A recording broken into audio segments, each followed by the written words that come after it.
kila moja, saidia kila moja, linda kila moja, ponya kila moja. Mahali anapoingia wafanya kazi kajitunguze, wafanya biashara kajitunguze, katilie kibali na baraka. Siku nyingine ya leo usinyamaze Baba, fanikisha watu wako, linda watu wako, ponya watu wako kwa jina la Yesu. Watoto wetu Baba, endelea kuinua, barikiwa Baba, endelea kuwatendea Baba, endelea kuwasaidia kwa jina la Yesu. Msaada wetu ni wewe Bwana. Asubuhi ya leo Bwana, unapoendelea katika eneo hili Baba, endelea kuponya na kuokoa watu wako. Usinyamaze Baba. Wengine wamekata tamaa, wengine wamechoka kwa mapito na mambo kadha wa kadha yanayowasumbua, lakini Bwana, kwa neema yako, kwa msaada wako, tendea mema kwa jina la Yesu. Kila mmoja mahali anapoingia leo, kila mmoja mahali anapoenda leo Baba, ukajitukuze, ukachilie upenyo, ukachilie baraka, ukachilie neema, ukachilie ushindi kwa mamlaka ya jina la Yesu. Usinyamaze Bwana kwa ajili ya kila moja, usinyamaze Bwana kwa ajili ya kila moja.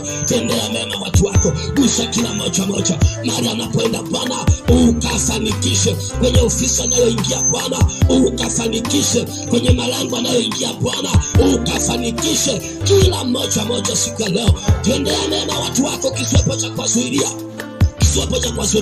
Baba wa neema, bariki na kuponya na kuinua na kuokoa tena kwa jina la Yesu. Asante Mungu wa neema na wa baraka. Siku ya leo tunajikabidhi kwako tukiomba na kuamini. Nisaidie kusema amen.